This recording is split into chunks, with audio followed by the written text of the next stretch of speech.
Mesdames, Messieurs, peuple france-africain, le trésor public français risque-t-il de perdre près de 1000 milliards de dollars par an en provenance du franc CFA d'Afrique francophone? Et pourquoi? Parce qu'à force de tirer toujours vers le bas, ses partenaires économiques ont fini toujours par tout perdre. Eh bien oui, l'Afrique francophone et le fameux franc CFA. Oui, l'Afrique francophone est pris dans le taux, dans l'engrenage ou dans le cycle infernal dictateur, malgouvernance, crime de sang et de masse, surendettement et FMI. Et ça recommence. Et c'est sans fin. Depuis les années 1960 jusqu'à nos jours. Mesdames, Messieurs, peuple france-africain, la zone franc CFA s'est réunie hier à Brazzaville. La France est prête à débloquer des fonds. Le vendredi 13, les ministres des Finances de la zone franc CFA, c'est-à-dire des ministres de l'Union monétaire d'Afrique de l'Ouest, l'UEMOA, et de la CEMAC, Communauté monétaire des États d'Afrique centrale, et des Comores, s'étaient réunis à Brazzaville le vendredi 13 avril 2018 en présence du ministre français des Finances, Bruno Le Maire. Le Congo-Brazzaville est plongé dans une grave crise budgétaire et n'est pas sous programme du Fonds monétaire international. Contrairement à 4 autres pays de la zone, et notamment le Tchad, le Gabon, le Cameroun et la Guinée équatoriale. La dette,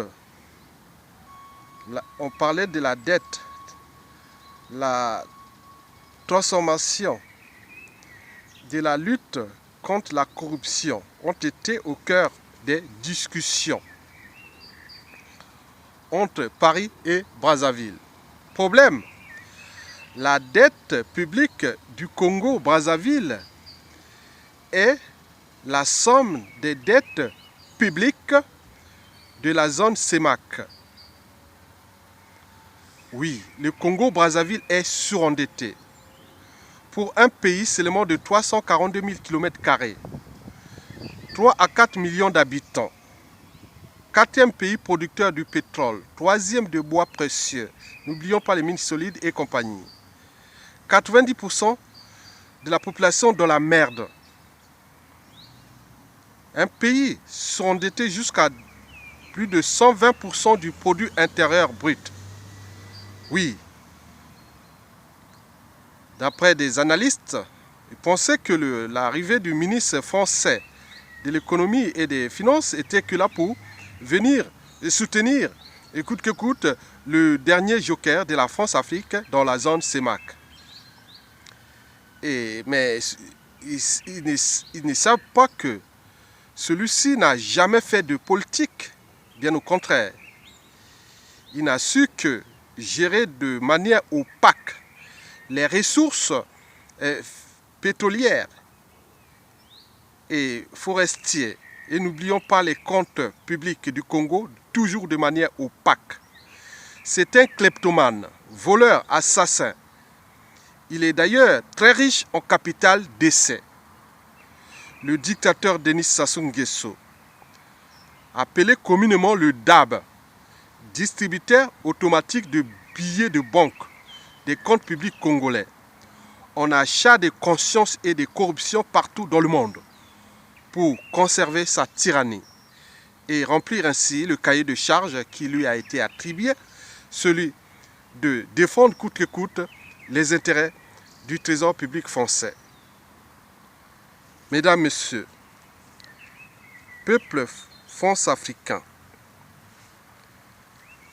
le dictateur Denis Sassou Nguesso, le joker de la France-Afrique dans la zone CEMAC, un dictateur illégal et illégitime, un putschiste, eh bien oui, nous savions tous que rien ne marchera plus au Congo-Brazzaville tant que Sassou Nguesso sera encore là à la tête de ce pays et de manière illégale. Parler de quoi? Des réformes? J'en rigole. Quelqu'un qui n'a pas pu gérer l'abondance, comment pourra-t-il gérer la pénurie?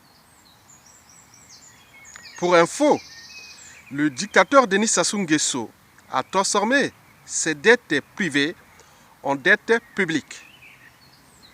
Le Congo d'ailleurs n'a fonctionné toujours qu'avec la dette. Mais où vont toutes les ressources précitées? La problématique est non seulement politique, mais aussi morale. Bien sûr que ce régime tyrannique à caractère liberticide, antisocial, criminogène et confiscatoire des deniers publics congolais n'a jamais fait de politique. Eh bien oui, ce dictateur hors pair, hors norme, en termes de déclassement, déshumanisme et de décivilisation, est toujours là. Il fait qu'à sa tête. Pourquoi? Parce qu'il sait qu'il est bien protégé. On l'a placé là, au sommet de la pyramide congolaise, pour simplement remplir le cahier des charges qui lui a été attribué. Et ce cahier des charges consiste à maintenir coûte que coûte les intérêts français contre les intérêts de son peuple. Bien sûr que dans toute relation économique, on parle de partenaires, mais pourquoi continuer à tirer toujours vers le bas un partenaire économique en maintenant coûte que coûte au pouvoir, en cherchant par tous les moyens à le maintenir au pouvoir? Mesdames, Messieurs, eh bien oui, rien ne marchera plus au Congo tant que Sassou Nguesso sera là. Et toute la classe politique, civile et militaire le savent que le Congo ne va plus marcher. Prenons le cas du chemin de fer Congo-Océan. Il est hors service. Il a été saboté. Et pour le français Bolloré, avec son port acquis de manière un peu opaque, oui, les affaires ne marchent plus. Et oui. Donc tous ceux qui cherchent à investir au Congo, ils savent que rien ne va plus marcher. Donc Sassou Nguesso devient non seulement l'ennemi de son peuple, mais aussi des intérêts français. Ils le savent. Prenons les cas des routes, ils sont en train de tomber en panne. Le problème d'amortissement de ces routes. Oui, rien ne marche.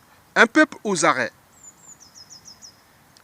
Une population apeurée, traumatisée, à cause du terrorisme d'État, qui est officialisé en modalité politique. Mais pour combien de temps encore? Bon, peut-être ils espèrent que le cours du baril, du pétrole, pourrait augmenter. Mais monsieur n'a jamais changé de modèle économique. Il s'est toujours fiché comme...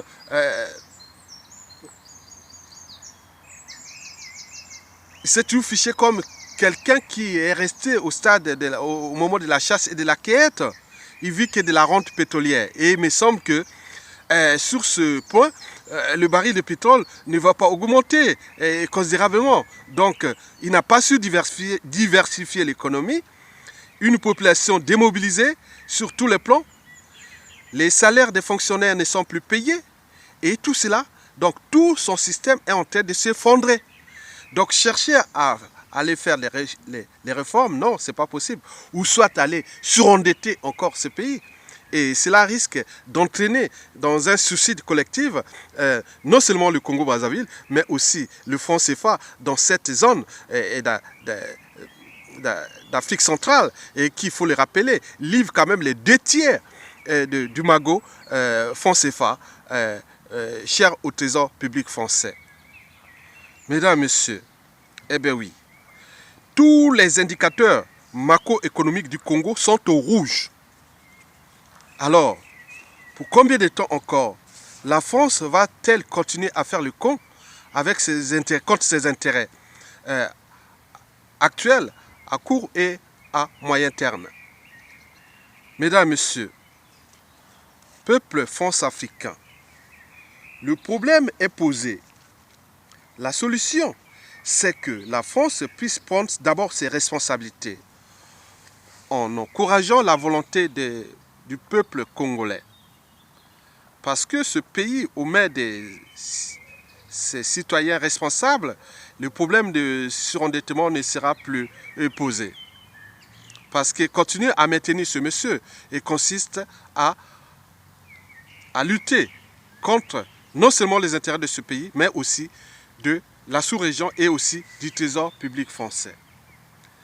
Mesdames, Messieurs, peuple france-africain, vous avez compris le problème.